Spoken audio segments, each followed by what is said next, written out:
Long before Homer sang of Achilles, before the Bible spoke of Adam and Eve, there was Gilgamesh. A king, a warrior, and a seeker of immortality, his tale was etched into clay tablets over 4,000 years ago in Mesopotamia. This is humanity's first epic, the story of a man who ruled like a god, loved like a friend, and feared death like us all. The Epic of Gilgamesh is not just ancient, it is timeless, a mirror of the human condition across ages. The setting: Mesopotamia, cradle of civilization. The tale unfolds in Mesopotamia, the land between the Tigris and Euphrates rivers, often called the cradle of civilization. Here, in the city of Uruk, one of the world's first great urban centers, Gilgamesh reigned as a mighty king. The people built monumental walls under his rule, but they also suffered under his arrogance. The backdrop of this epic reflects humanity's earliest attempts at cities, kingship, and the eternal struggle between power and justice. Gilgamesh, the Tyrant King. At the beginning of the story, Gilgamesh is no hero. 2/3 divine and 1/3 human, he uses his strength not for justice, but for domination. He exploits his people, claiming rights over women and working men to exhaustion. The gods hear the cries of Uruk and decide to create a counterbalance to his power, someone who can challenge him, teach him humility, and turn his tyranny into wisdom. The creation of Enkidu. From the clay of the wilderness, the gods shape Enkidu, a wild man covered in hair, running with animals, drinking from rivers. He is nature's child, untamed and free. To civilize him, the gods send a woman, Shamhat, who introduces him to human life, love, and bread and wine. Enkidu gains wisdom, but loses his innocence, and journeys to Uruk to confront the mighty Gilgamesh. Friendship forged in battle. When Enkidu arrives, he wrestles Gilgamesh in a clash of equals. The walls of Uruk tremble with their struggle, but instead of becoming enemies, they recognize each other's strength and become inseparable friends. Their bond becomes the heart of the epic, a reminder that friendship can tame arrogance, transform lives, and teach kings what no god or law can. The quest for glory, hungry for fame. Gilgamesh and Enkidu set out on adventures. Their most famous quest takes them to the cedar forest to slay Humbaba, its terrifying guardian. With courage and cunning, they defeat the monster, cutting down sacred trees. This act earns them glory, but also the wrath of the gods, for in their ambition, they have overstepped the bounds of mortals. The wrath of Ishtar. Their adventures continue when the goddess Ishtar desires Gilgamesh. He rejects her advances, mocking her history of doomed lovers. Furious, she unleashes the bull of heaven upon Uruk. Together, Gilgamesh and Enkidu slay the beast, saving the city but sealing their fate. For killing the divine bull, the gods decree that Enkidu must die. The death of Enkidu.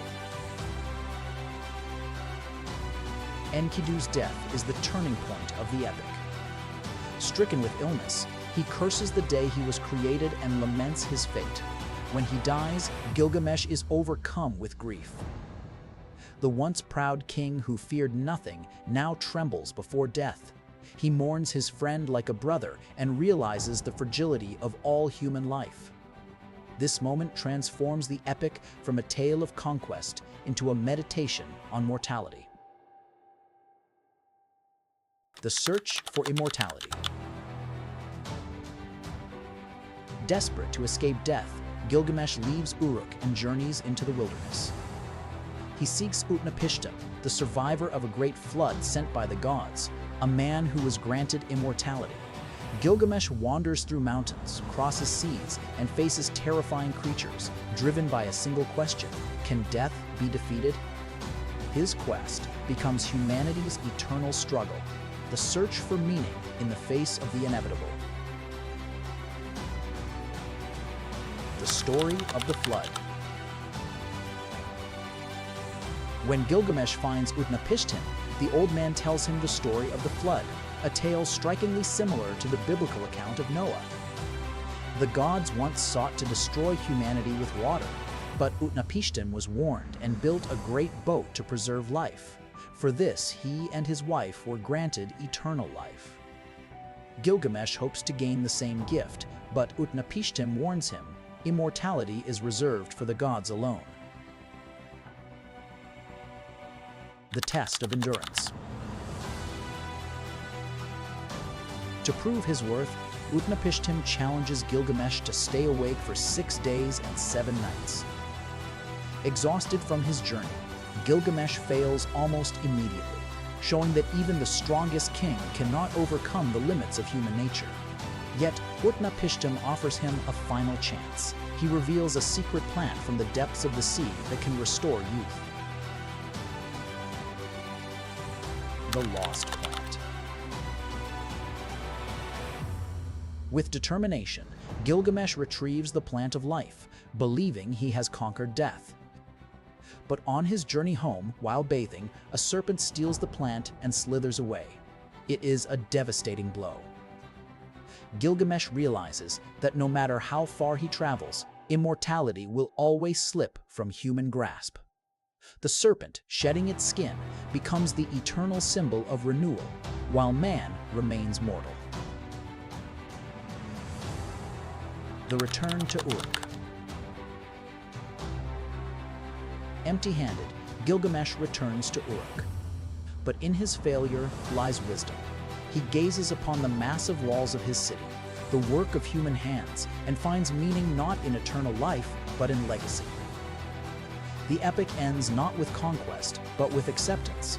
Gilgamesh cannot live forever, but his deeds, his city, and his story will endure. Themes and lessons. The Epic of Gilgamesh is more than myth. It is philosophy. It wrestles with friendship, grief, pride, and the inevitability of death. It teaches that true immortality lies not in endless life, but in the bonds we form, the wisdom we gain, and the legacy we leave behind.